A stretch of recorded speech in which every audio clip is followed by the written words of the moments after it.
Yes, welcome to Light Up in One Lady. It's been hilarious here. Okay, she'll get the details later on. Okay, so it's on a good note to welcome you to Light Up in One Lady this morning. Okay, Light Up in One Lady. You want to be asking what's lighting up and what's the One Lady business? We are still in the business because it is not over until we blow the final whistle. You know, we say that all hands need to be on deck to ensure that Nigeria is lighting up. At the level we are right now, everyone actually needs to go in the prayer room. It's no longer a disco business, no longer a ticket, not just Genco.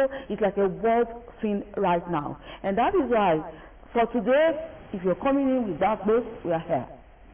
All eyes are red, customers' eyes are red, viewers' eyes are red, the officials' eyes are red, even the government is looking red.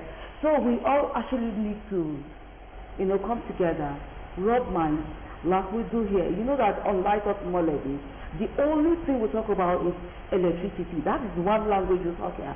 You talk electricity, we talk back talking electricity. And then if your cables are sagging or poles are tilting, yes, you can still talk to us. That is the reason we are here. The reason we come every time is because we know that you are there. And as it is now, we all need to work. If you have any advocacy forum, it is now time for everyone to come all out. We need to light up Nigeria, not just the Ogun region of business. Our guests already here ready and hot. That's what we say. And please do take that, and when the phone lines drop, please do be a part of the program today. Or our private numbers. You can private chat, you can send SMS. I am Gilles Oshemaya. Welcome once more. Over to you now, DJ. Kò fa ẹ̀rín rárá, ní tí ò fẹ́ ẹ̀rín.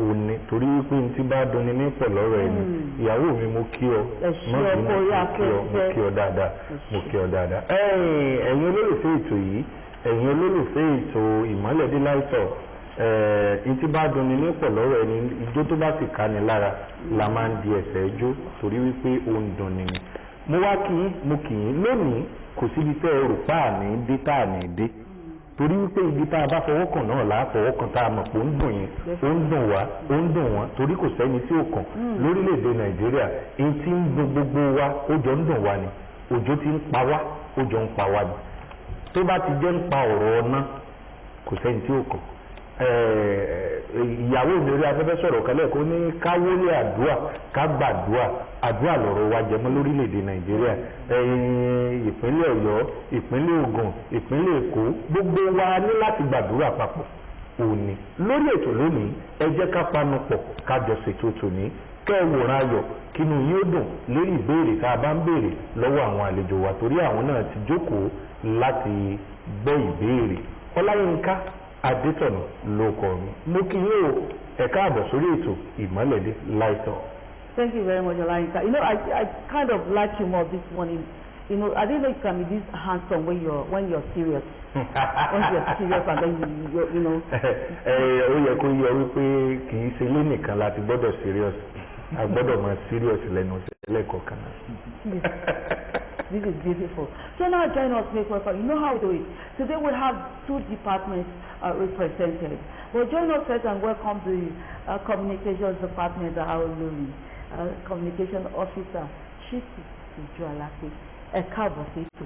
Báwo ni?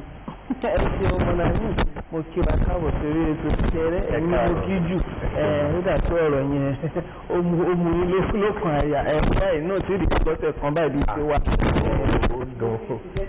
gbogbo àwọn oníbàárà IBEDC káàkiri ibi tẹ́ ẹ ti ń gbọ́ wa mú ní kí wa pàdé akúrò ojú ìgbésẹ̀ ń lọ èyí yíká ẹjọ́ ìgbàwé mùsùlùmí gbá ti kìrìsìtẹ́nì ẹjọ́ ìgbà ti kìrìsìtẹ́nì ń gbá ti ná kódà àwọn láwọ̀ ẹ̀yẹn náà ti dé kú bàbá ẹ̀ ẹjọ́ ìgbà ti ìgbà náà òun náà mọ rẹ̀ akú tètè sí. ẹ ṣe for greeting. Àwa méjèèjì ló kí pọ̀ ó ti kí ọkọ ó ti kí ọkọ kíyàwó ó ti kí ọkọ kíyàwó. The security department, we have the regional security officer, Mr. IBEDC Adeyeva. She said here, it's a serious matter. What is saying? You know that it's a really serious matter. Welcome, sir. How are you today? I'm fine. Good morning, ma. Good morning. And good morning to all of our customers. We are here for a serious matter. Yes. at first we want to say I hope you are enjoying the little supply that is being allocated to us because that's the allocation that we have, and I pray that we will get there. Amen. I pray we'll get there. So let's look at it. This morning I was also reading from the news that the Cuba bridge was. You see, it's not just a Nigerian thing now. It's like a world thing. If Cuba is also shutting down, there are some other countries that are also struggling. So the Nigerian thing is no longer new. We've been here for a while, but it's not been this bad. So what should we look? What's the way forward? Some time ago, I know you were looking at some other means of trying to generate, to make your customers happy. Let's quickly brush through it. Yeah, it has not been easy, and the regional technical team has been on it to ensure that the energy is being managed across the little we have.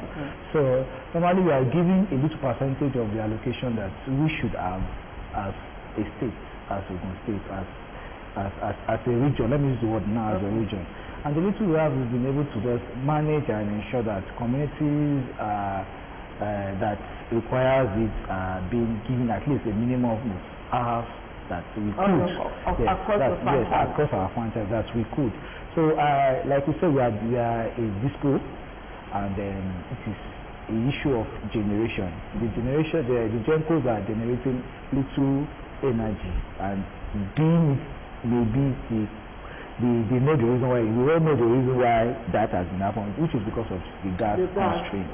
So the little we are giving in IBEDC as a disco, we are ensuring that communities are getting it. If it is 1 hour, 2 hours, 30 minutes, I just want to plead and beg our customers that once that is resolved, the power will be restored as it should be.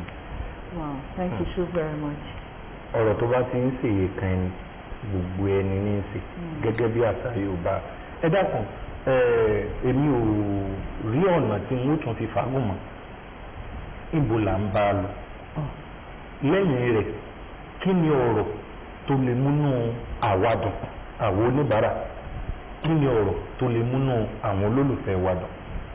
Ẹ ṣeun, mọ̀nàmí ìdí àbí kan lẹ́ẹ̀kan wọ́n ní Cuba pé ètò ọ̀rọ̀ wa jọra ni ó lè má jẹ́ pé nǹkan náà ló jọ ń ṣe wá bó ti ẹ̀ jẹ́ pé káàkiri àgbáyé náà gbogbo wa ni nǹkan kan tó ń ṣẹlẹ̀ lágbàáyé ń kàn ní díẹ̀díẹ̀ kò sí bá ti fẹ́ fọwọ́ wọ sẹ́yìn gbogbo wa náà ló ń kàn ṣùgbọ́n lọ́dọ̀ títí wa náà àwa ti fẹ́ kàn ní ìpèníjà yẹn kó tó di pé à ń kó ẹsẹ̀ wá ń kárí díẹ̀ di táàrò pé à ń kó gbogbo Nàìjíríà ni ó ti wá fẹ́ máa dà ń kó gbogbo àgbáyé lọ díẹ̀ báyìí ṣùgbọ́n lọ́wọ́lọ́wọ́ báyìí ibà gáàsì tí a sì fi ń rí jẹnẹrétì iná kò tí ì tó gbé iná ta lè lò ta lè pín ká máa fọkàn balẹ̀ ẹ má gbàgbé mo máa ń tẹnu mọ́ distribution ni wà á máa ń pín ní ẹjọ́ distribution ni àlè transmit àlè generate àgbàwé àṣẹ iṣẹ́ yẹn lọ́wọ́ ìjọba mo ń ṣàpẹẹrẹ kan fún mọ̀nàmí ní ilé nígbà tá a nípàdé mo ní nígbà tá a bá ń ṣe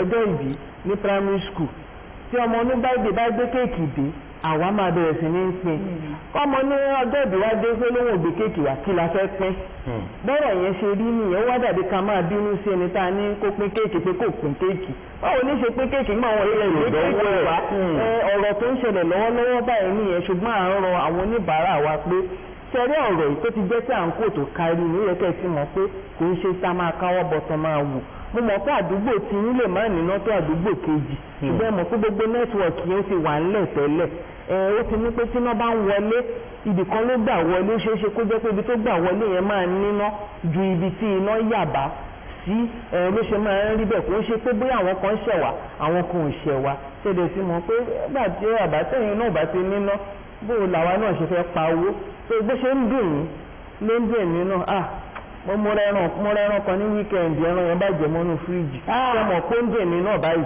amúmọ́ra náà ni ẹjọ́ jàre abẹ̀yìn pé bó ṣe ń ṣe wá ló ń ṣe yẹn jù ẹ túbọ̀ ní sùúrù fún wa gbogbo ọ̀rọ̀ láìpẹ́ láì jìnnà mọ́nà ní ìtìní bóyá ká sílé ìfẹ́jí ká máa gbàdúrà fún ọ̀rọ̀ ẹ̀ka iná nìkan àbí báwo wá ní ìgbà wo ni ṣọ́ọ̀ṣì máa bẹ̀rẹ̀ mọ́nà ní. ṣé ká bẹ̀rẹ̀ lọ́sẹ̀ tó ń bọ̀. It's not. Ṣé o mẹ́rin wá ní? No, it's not. But you see, èèyàn gbọ́dọ̀ pé. you got to be alive. Bẹ́ẹ̀ni. To tell the story that God is going to be good. It's going to be good. So now quickly look. Now as a result of these short supplies and all of that, your customers are expectant. They've been like this forever. And now we have some reactions. Yeah. I had a story that was funny. Where people bring vehicles to carry the I bet please let's go down. No. What should the customer not even think of that season? And what are the repercussions? Yeah, so when we talk about that, we're talking about vandalism of the electrical infrastructures, which is a very core reason why we need to tell our customers that it is very sacrosanct for them to protect the electrical infrastructure that is within their community, be it your poles, the electrical conductors, the meters, the transformers, the lines. It's very, very sacrosanct that we are in charge of it in terms of watching over it, because there are so many factors. Like I was saying not quite long. I said in a community in Ikoto in Ijebu, where in the night some people drove in and I have to lift the 2.5 kV. When I say 2.5 kV, I'm not talking about the 500 kV transformer. There with 2.5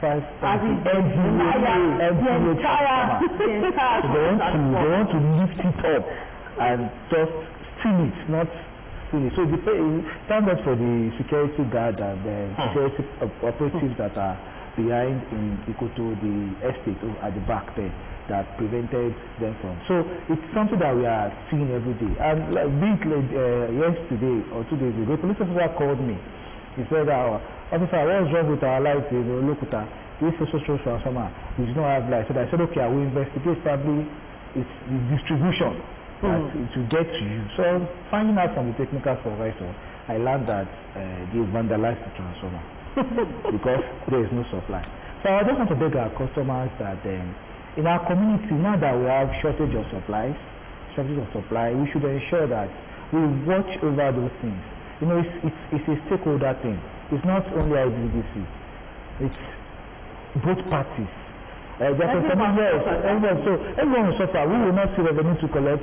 We will not see supply to use if the transformer is being vandalized. So there are some communities that employ vigilantes to watch over their transformer because they know the value of what light is, what electricity is in their community. So it's a two-way thing. And we've moved away from the issue of now, from the Bola vandalizing our transformer. Yes.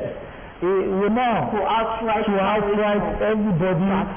In fact, we should not be surprised that if any vandal is apprehended, it's possibly one of the community members that knows more about the supply. Yes, we've seen it that at the end of the day when we are arrested, they will come and say, the valet will come, they start calling. No, it is a community thing, and community should be so vigilant.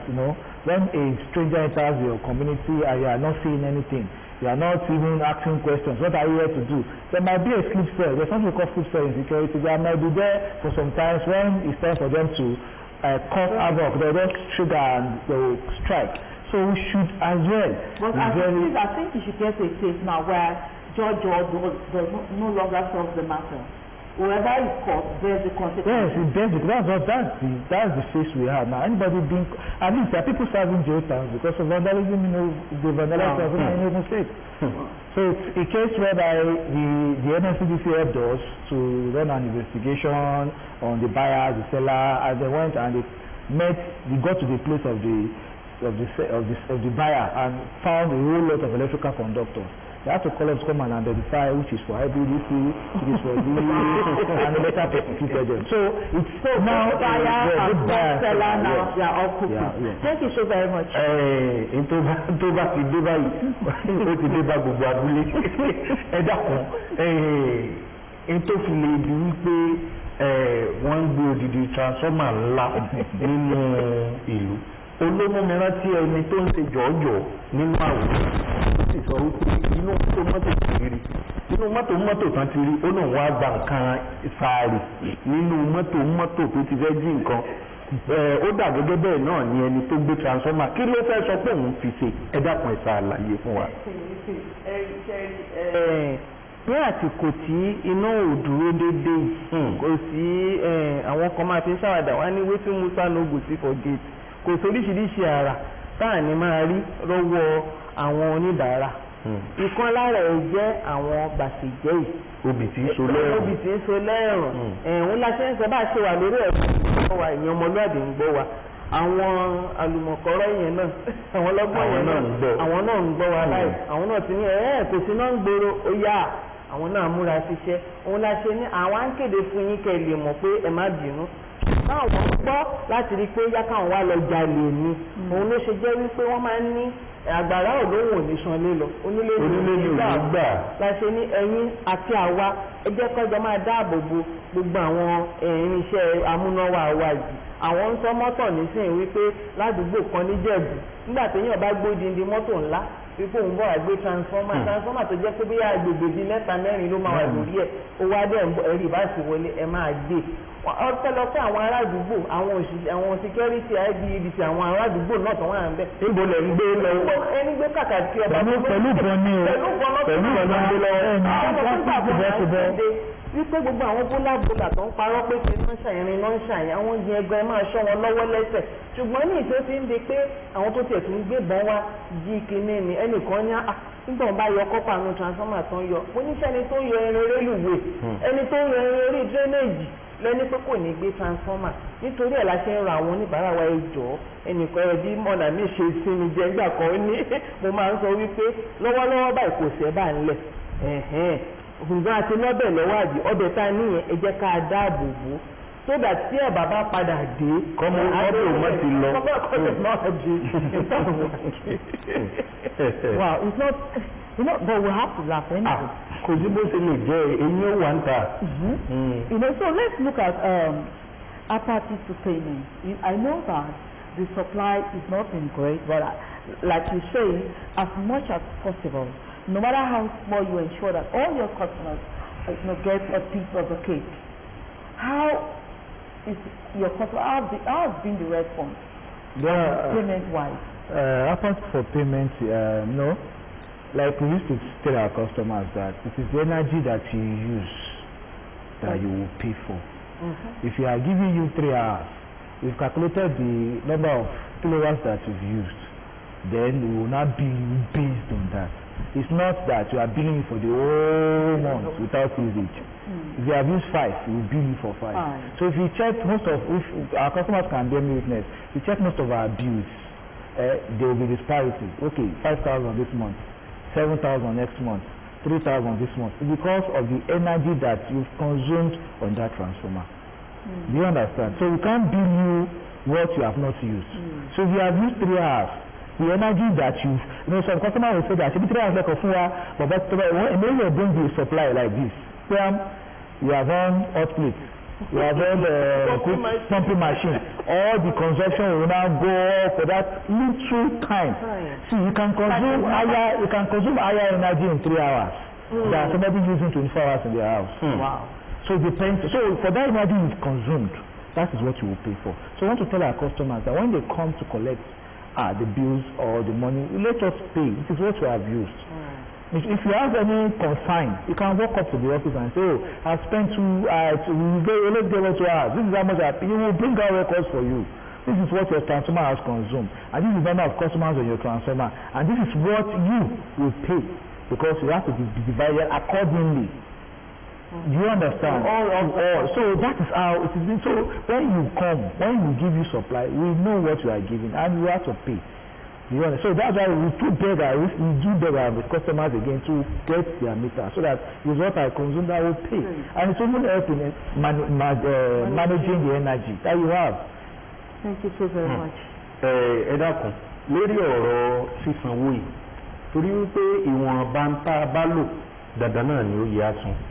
Pẹ̀lú ẹ dákun lórí ọ̀rọ̀ yẹn ṣé bí èèyàn bá lọ jà lọ rẹran owó tó o mú lọ́wọ́ ó di dandan kó o fi ra tó agbára ẹ̀ka ni ṣùgbọ́n wọ́n wá tún fi wálé àwa kọ́sítọ́mà báyìí wípé tá a bá ti lò tán ẹnìkan sanwó torí àwọn ò tí ì lo mítà àwa tá a lo mítà mo ń sọ ẹ dákun agbọ́n mi bẹ̀rù ẹ dákun ẹ bá ń sọ̀rọ̀ lórí ẹ̀ lórí owó sísan. ní ṣókí ni màá mú. ẹ má fà mọ́.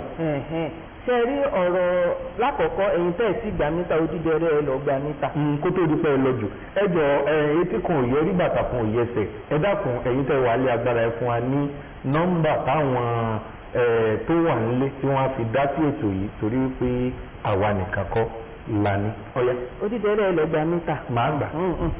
ṣe rí mo fẹ́ sáré dárúkọ ẹ̀wọ̀n 4 tó wà nílẹ̀ báyìí. báwa tá a gbà mítà. irọ́ o fún àwọn oníbàárà míì tán lórí ihe ìkíní mo lo ná mi ò sanwó ná energy test náà ń pè ó lè rẹ́wọ̀n yìí iye iná tẹ lò kílówáàtì kò ń ṣe oye wákàtí tó fi tanná fún yín làwọn wọn bá mú bíìlì wá fún yín tí ó bá tẹ́ yín lọ́rùn ẹ lọ sí iléeṣẹ́ tó súnmọ́ yín jù wọ́n ṣàlàyé ẹ̀wọ̀n kejì àwọn bàtẹ̀jẹ́ ibi tí ń so lẹ́rùn ọba mú yín àwọn náà rẹ́wọ̀n yìí ìyẹn tó bá ti gan mọ́ná débi kó gbàgbé lọ àwọn náà rẹ́wọ̀n yìí ẹ̀wọ̀n kẹta mo yọ kúùkù sáwọn òṣìṣẹ́ IBEDC do you know who I am kìíní kankankan ohun òtútù ló ń yọ òbí lápò ẹ jẹ́ kájọ fi ṣubú tí ẹ jẹ́ pàwọn náà ti mú àwọn òṣìṣẹ́ wa lọ́rùn báyìí pé ohun jẹ́jẹ́ ara ń kan Gaza gbogbo wa lára ń kan ẹ má lọ máa kanra mọ́ kọ́sọ́mà ń gbà á náà ti mú wọn lọ́rùn ẹni bá dẹ̀ lu òṣìṣẹ́ IBEDC àwọn náà rẹ́wọ̀n ẹ̀wọ̀n kẹrin nìyẹn kẹta nìyẹn ẹ̀wọ̀n kẹrin àwọn kò kú síná lọ́wọ́ báyìí jẹ́ kémi náà lọ bá kí sáré sọgbọ́n yẹn tó transformer ṣe ó gba àwa òbí ẹ jẹ́ ká fa àwọn ọmọ wa létí yálà iléèwé náà wà ní àbí ẹnu ọ̀kọ́ṣẹ́ náà wà gbogbo tó wá ní wọ́n ń gbé plákáàdì wọn lọ ń protest ẹ fà wọn létí gbogbo protest kọ́ ni kán kọwọ́ bọ̀ torí ọmọ mi ó tẹ̀lé àwọn ẹgbẹ́ jáde ni ó gba bẹ̀bẹ̀ wọn ọmọ tẹ́ wọn lọ skul tó lọ protest tó di pọ́lọ́pàá gbé ẹ jẹ́ ká fà wọn létí gbogbo ala wọn bó ṣe ń lọ ń gbòòrò tó bá ní ìkùnsínú ẹ jẹ́ ká kọ́ wọn báyìí ni. ẹ ṣe mo ti ẹ̀fẹ́ náà bẹ́ẹ̀ ti rárí. Thank you so very much. I'd like us to quickly look at bearing our things. What some of the things your customers, they've been trying. Just touch on some. So let's quickly look. We've had threats of opera, of protest, of destruction, and all of that. Yeah, over the weeks now, we've been engaging our customers within our premises. People that believe that diplomacy is everything. Once they come and talk about energy supply, we dialogue with them, we talk to them. But there are some people that they just feel that the other way to address issue is to protest. Now, but protest is okay. Yes, but it's peaceful. But there are sometimes that it becomes people that are not meant to be part of the protest. So just want, yes. So that's why we used to advise our customers. If you want to protest, come to us. Oh, this is what we need. Give us this, and we explain the conditions and the situation of the supply to you. And we have been doing that you can bear witness. We have been doing that for the past few weeks. To explain to our customers, we have a stakeholders meeting. I was part of that stakeholders meeting, and it was. So we should just walk up to us and tell us your plight, so we can resolve issues for you. Thank you so very much. Because let me quickly say this: there's an issue with E4 currently now. Okay. The technical line worker wants to go and fix the light that is faulty, but because E4 community, I will mention it so that they will know. Because E4 community, they felt that they've not supplied for a long while. They had to assault the staff. So the staff was assaulted. So please let us have it in mind. They are our fathers, they are our friends, they are our brothers. Let's not beat them up. They are not the reason why we're having this shortage of power supply. Well, thank you so very much. I'm afraid this is where we'll be wrapping it on the program today. I'd like to tell you that this conversation continues on all of the IBEDC social media platforms. And then you can send SMS, WhatsApp, or call the CRO line at 090-3539-7337. You can also send me an SMS or WhatsApp at 080-346-51743. And then that customer care line remains 0700-123-9999. If you see something, please do say something. And then don't beat anyone. All eyes are red already. Let us come together. Every platform of advocacy you have, use it to talk to the government and all of those who are in charge so that life can come back here, Nigeria can become a better place. Juliet to share my is bad for now. Ọláyínká Adétọ̀nà ló kọ mi. Ẹ má tẹ̀lé iná tí ò bá dáa kò dáa ni. Ẹ jẹ́ ayọ̀wọ́ kúrò níbi iṣẹ́ ibi. Tó bá dọjọ́ mẹ́jọ, á pàdé àní gan mọ́ná ó dọjọ́ mẹ́jọ.